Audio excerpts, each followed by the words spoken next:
All right, how's everyone doing on this morning? All right, so the topic for right now is special education. And I'm just going to give you a brief overview of the topic of special education and the different sections that will be covered within this particular YouTube program. Now, tonight or this morning is actually just generic information so that stakeholders will already know the particular topics that will be discussed. When we deal with special education, there are four different elements, okay, that we're going to discuss that greatly impact special education. Number one is the dollar sign that deals with budget. When we analyze the budget of special education from the state, from the United States, special education receives 15% of the monies allocated within each school district across America. 15%. Okay? That's how much money special ed receives from the money allocated. When we also analyze budget, we realized that a couple of months ago, right, the funding for special education was cut by the United States of America. We're going to speak about those cuts and speak about the needs of the students. And we're going to propose to the United States, propose to the states that our students need the money in order to be successful in school because there is some assistive technology, there are some therapists that are needed, there are some other resources that are needed for students to be successful. And so, with only 15% of the allocated funding, right, special education funding does not need to be cut. And we're going to speak about that and we're going to show how that money can be utilized to help not only assist our students, but to bring in individuals to help assist our students with what they need. We have emotionally disturbed students, we have students who may need some communication help with speech therapists. We may need occupational therapy. We need the budget, we need those funds to be available so that these people can come in and work with the students. So, budget is number one. Number two, all across America, first of all, we're already dealing with teacher shortages. When we look at special ed, there is a huge shortage in teachers who have majored or going to major in special education. So, what does that mean? First of all, it means that we need to speak with the universities and see can we have some type of dual credit or some type of inclusion where special ed and gifted and talented is incorporated within the curriculum and standards for each and every major.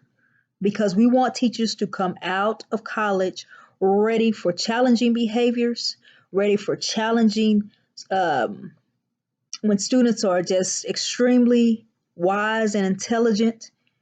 We want to make sure that our teachers are prepared. That's how we can help with teacher retention. And also, we can make sure that our students are being served. So that's kind of like a two in one. Okay. So the teacher shortage when it comes to special ed is a problem. And so we want to make sure that teachers are being trained who's already within the schools, right? So we can have trainer of trainers, and we'll explain that. And then teachers who have not entered school, let's go ahead and incorporate that curriculum to what students are already learning. If we do it like that, then it's a win-win situation. When we speak to teachers who are already within the school system, this is over the United States, they've indicated that they shy away, and statistics basically says this, they shy away from special education because of all the paperwork. They indicate there is a lot of paperwork that goes into the job of a special education teacher. And that is correct because students need to be observed and monitored. We need to make sure that the modifications are working. If they're not, then we need to go back to art. And we need to make sure that we're modifying those specific things that the student needs. So document, document, document. Okay. And so we want to make sure that we acclimate, that we prepare individual teachers, prepare those who are already in the field, right? Give them a way, a strategy to quickly document, whether it's a program, whatever it is, to document. We can create one, document student progress. All right. So we have budget, and we have the second one is teacher shortage. All right. And that's basically training, period. All right. Third aspect, there was a research conducted by Mr. Thomas Parrish and also a civil rights project conducted at Harvard University. Basically, the conclusion of these two research papers, projects, illustrated that there was an overrepresentation of African Americans in special education. As I research and study, and as I visit different classrooms, even in the summertime, I realize that data may suggest that students need to be in special education and receive accommodations and modifications. When we speak about overrepresentation, and I'm working on a research paper with this, overrepresentation does not consist of going to various states or schools and counting the number of individuals who are served because a particular population may have a high rate in special education, but the data may also suggest that those particular individuals need special education services. There's a difference as I'm studying between overrepresentation and needs. Overrepresentation is just sticking people in special education, right? Without any data, just sticking them in there. When you have concrete data that suggests that students need special education, it's not overrepresentation. It means that these students need accommodations and modifications. And so, with that, and with those projects, we understand that we have to now provide training with differentiated instruction, being culturally responsive, because students learn differently. But also, we understand and realize that some students in some grades are behind grade level. And if the data suggests that those students need special education services, it doesn't matter their background. It's not overrepresentation. It's these students need accommodations and modifications.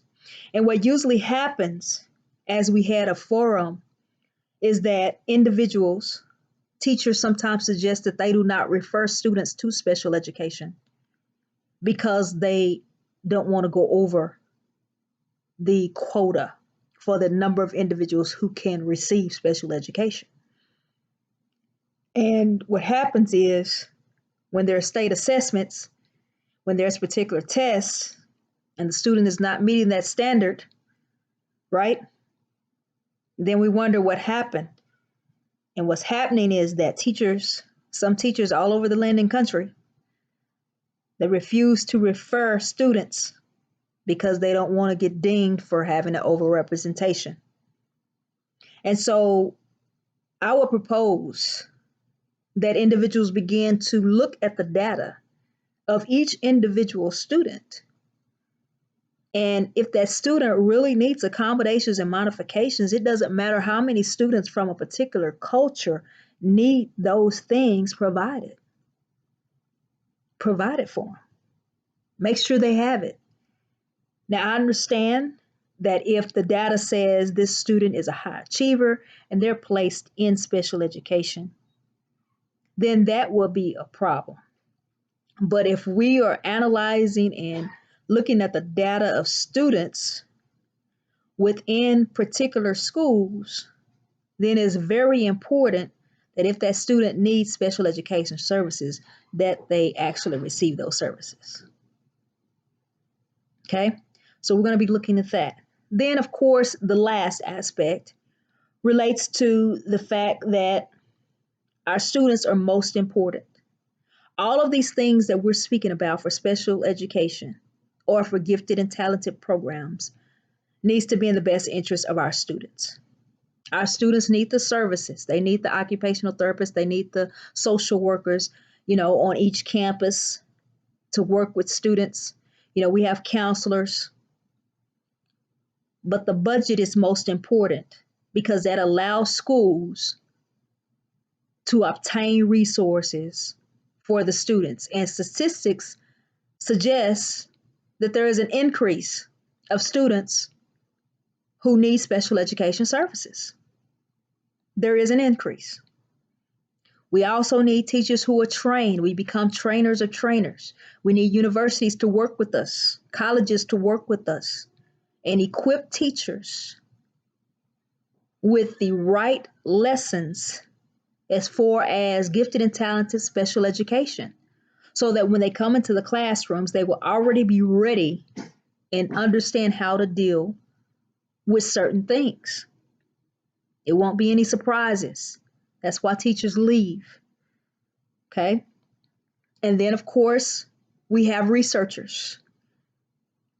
I would encourage you to visit particular schools and to actually holistically analyze the data that you can get from the state, analyze that data, and understand that some students, it doesn't matter who they are, where they came from, need special education services. And the overrepresentation, if we could analyze that, is it because no one's really checking the data? Or is it because the data says these students actually need accommodations and modifications? We have to look at those aspects. I encourage you to do that. And we're going to talk about that. And then finally, we talk about our students. Our students need special education services. And if they need those services or gifted and talented services, the school should be able to provide it. And it goes back to the budget. So a free education, I believe that all students are receiving a free education. Appropriate education, we need to discuss that because we want to make sure in the United States that each student, and in all countries, that each student is receiving what he or she needs in order to be successful. And so we want to come together as a community, come together as educational stakeholders and ensure that our students are receiving the best education. And that's why I've decided to take classes dealing with special education, gifted and talented, because I want to make sure that where I serve, I am able to help at the optimum level and to assist and ensure that students are successful because each student learns differently. Each student responds differently. Each student needs different things. And if we understand that, we will be able to provide those things for students so that they can be successful. Okay? If you want to connect with me, you can email me at emonya_love@yahoo.com. If you have conferences, because we're going to speak at some conferences, you can email me at emonya_love@yahoo.com.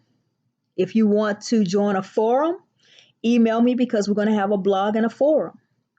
We're going to have an educational forum, and then we're going to focus solely on special education or solely on gifted and talented.